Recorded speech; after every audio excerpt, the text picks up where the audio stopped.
iPhone WhatsApp add account in WhatsApp iPhone. Hey everybody, welcome back to the channel. In today's video we're going to learn how we can add account in WhatsApp on iPhone, so make sure to watch the video till the very end. Now if you want to add account in WhatsApp on iPhone, if you had the WhatsApp application installed on your Android phone, then you would basically come to settings and you would go to account. Then on Android you would find the option to add account, but you can see here unfortunately on iPhone I do not have that option.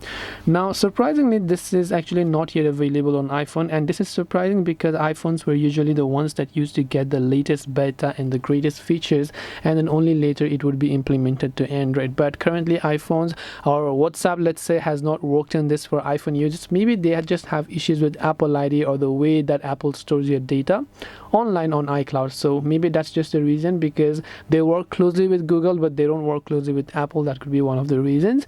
Now the only solution currently that I can offer you is that you open your App Store and then just use the WhatsApp Business app for your another phone number. So if you have two phone numbers that you really need to use, one you can use in the main app, the other you can use in the WhatsApp Business app, those things are going to get a bit different and it's going to act more like a page rather than a personal account. You can still use it to talk with your friends and family. At the very least, this is the best option that I can give you up until this point. Hopefully in the future the feature might get added, but until then I hope that this video helped you. If you have any questions, feel free to leave them down below. Thank you for watching and see you in the next video.